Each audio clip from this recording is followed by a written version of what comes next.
Hello everyone from Chelsea Fan TV. We're outside Stamford Bridge after a 1-0 win against United. And they don't look very united, that's for sure. They look like a club split with division.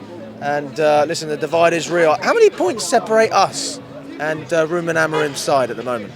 I mean, they haven't got 40. They haven't reached 40 yet. That is bad, isn't it? Yeah, it's probably about 26. Could be, close. About 26, 27 points. Jesus Yeah, it's quite a lot. But I tell you what, mate. In that first half, well, most of the game really, you wouldn't have really noticed the difference between the two sides. It wasn't a great quality game. I thought we were pretty abysmal for most of it. But the one moment of quality we produced was a fantastic goal. You know, Reece James, he spins Garnacho, puts a great ball in, and Cucurella, doing what he does this season on so many occasions, comes up clutch for us and scores with a great header. And that, for me, mate, we've spoken about this loads in the studio and just in general. How often have we seen Reece James really in the final third make an impact this season? Very rarely.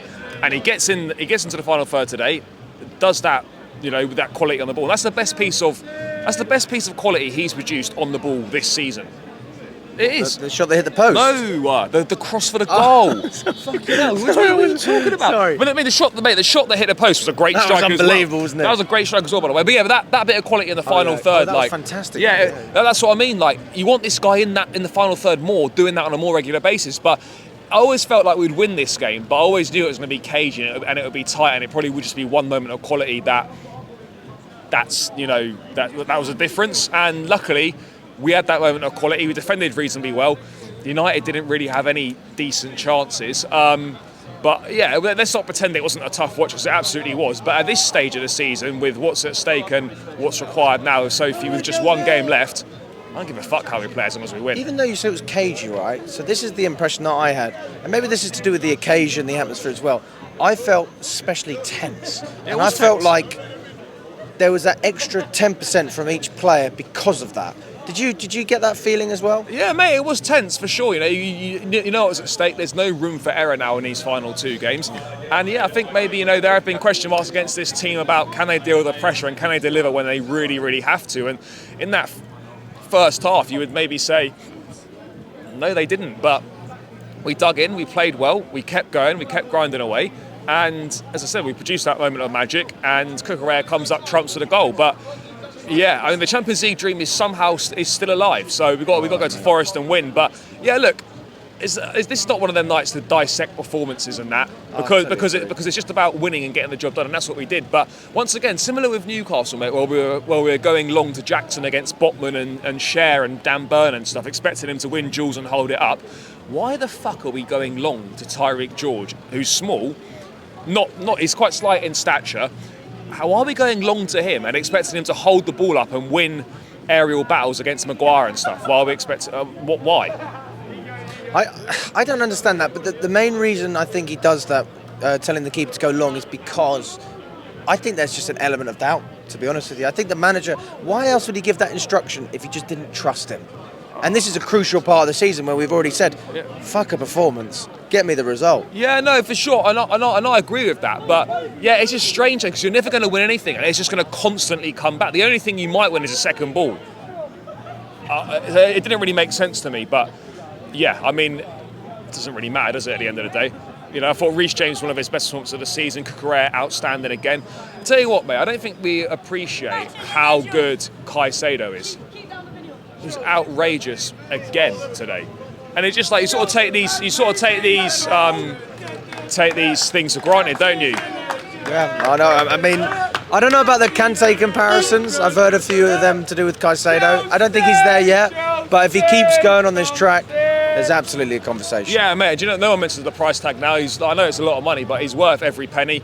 And when you see performances like that, he's really one of the only guys, along with Cucurella, that performs to an unbelievable standard week in, week out. You know you're going to get 7, 8, 9 out of 10 every single week from him. And there's very few players that you can say that about. What, the laundry? Oh, the team bus. Oh, yeah, well, yeah, that's the team bus, yeah. Round two? Round two. Did you see the Liverpool one? Yeah. Is that a little team bus I see? Is that a little team bus I see? Shall I give it to Garnacho? Mate, the team bus and a laundry bus are having a nightmare here. Oh. But yeah. No. Which one's which? Which one's which? Oh Get the god. pyro in first. Oh god. Oh mate, which one's got Nacho in? Amazing, the rubbish one that's just left. Oh mate, I tell you what, I can't believe how bad they are. It's not a surprise though, is it? No, but when you see it in person, you think. Oh yeah, when hell. you see it in the flesh, you realise how shit they are. But I mean, when we played them at Old Trafford, I didn't just think, oh, they're rubbish. I also thought, oh, we're actually quite good. So maybe that's the reason they're playing the way they play. Now, I mean, we've seen what they've done this season, and I can't see anything for that team to build on. Yeah. Even with Champions League, I mean, that's I mean, we talk about rebuilding. yeah. Mate, we need a couple of players who are all right. Every single player in that squad they could replace. Yeah, obviously, yeah, you know, they're a long way behind us in terms of squad rebuild and things like that. But sometimes, mate, it's difficult in these games when you're playing a team who are so poor at the moment. It can drag you down. It can be a bit of a leveler at times. You just got to keep going and grind those chances out and just hope you can produce a moment of quality like we did. So, yeah, we've kind of done the easy part, I suppose. You're looking ahead to Forest now on Sunday, and that's difficult. That's one that I'm kind of worried about. I mean, look, depending on what West Ham have, if West Ham have got something in store for us, a draw might be enough. But actually, no, it won't. Because they've got Aston Villa in the mix as well, so actually it's irrelevant because Villa won tonight as well. So we're both on 66 points now. Us and Villa are still on the same points. We've got better goal difference. We've got better goal difference. We've got to basically match Villa's result. So it's really irrelevant what Forest do. But yeah, that's the big one because away form's not been good this season and we've really struggled to win big games away from home. So that's the one I'm a little bit nervous about, I have to be honest. Do you think that there's any changes you would personally make in terms of the starting 11 going into this Forest game? I mean, we had Lavia obviously not on the pitch. James started. Tosin started as well. I'd start Lavia in that game away. I think you had to start Lavia. I probably wouldn't start Tyreek George as a 9. Maybe I'd go Neto and bring Sancho in or something like that. And then Tosin and Chalobah's kind of a toss-up, you know. Chris Wood's is quite a big unit, so I wonder if he might go with Tosin for the height potentially. But either one of those I'm not too fussed. But yeah, those are kind of the changes that I'd make. But it's going to be very interesting because the pressure's going to really be on, and it's a final day shootout for the Champions League. Oh, brother.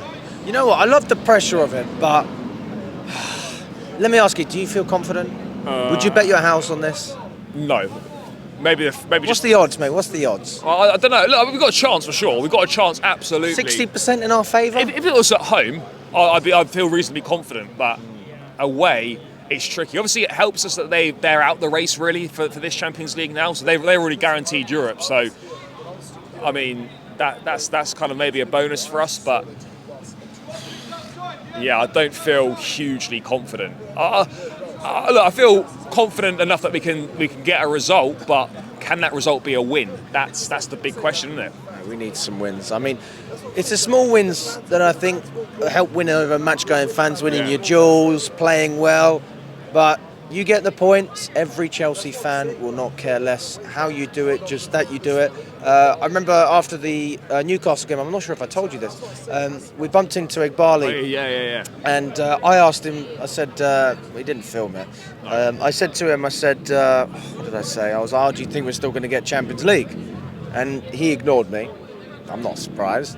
Anyway, Stevie come over to him and said, what do you think? What do you think? What do you think? He asked him like 3 or 4 times, and eventually he shouted over, we've still got 2 more games. Yeah, but and that's it, you know, there was now 1 game, and it's winner takes all, basically. Well, not winner takes all, but it's winning you're in the Champions League, as simple as that. It's kind of like our transfer policy. Flip of a coin, isn't it? The potential's either going to work or it's not. Yeah, no, it is, and mate. This project is either going to be on track or very much behind. That's what we're at now. It really is a coin toss, this final game of the season for the Champions League. I think we can do it, but it's going to be really difficult. And so, yeah, I tell you what, it was nervy tonight. It's going to be fucking nervy up there. Oh, God. That would be probably the best atmosphere of the season. It's got to be well up there, isn't it? I reckon so. You said they haven't got a chance now. But they can't. Well, no, not really. Us and Villa would both have to. So how many points are Forest on right now? 62, I think, or 61. 62. 61 or 62. We're well ahead. Yeah, exactly. So yeah. Oh, that's fine. Yeah, I think we'll be okay. Yeah. Well, that makes me feel a bit better then. Yeah, but they're guaranteed Europe, but it just depends whether it's Europa League or Conference League or whatever. So yeah, we wait and see. But yeah, talk about pressure, mate. That's going to be upper level, and it will be nervy for sure. But It could be an amazing day or it could be a shit day. Well, I'm going to have to find out next weekend. If there's one thing we haven't, there's, you can say it's in our favour or against us, is the fact that the way Forest play, they're not going to be dominant in terms of possession. We'll have a lot of time to get into the game. Do you think that this is a game where we need to tweak what we're doing, or do you see? The onus on us is going to be to break them down, because as you say, they don't like to have a lot of the ball, but when they do have the ball, they're very efficient and effective with it, and they're direct. So we're going to have a lot of the ball, and the onus is going to be on us to make those chances. But not having a striker is a big problem. You know, that focal point in the box is a massive issue.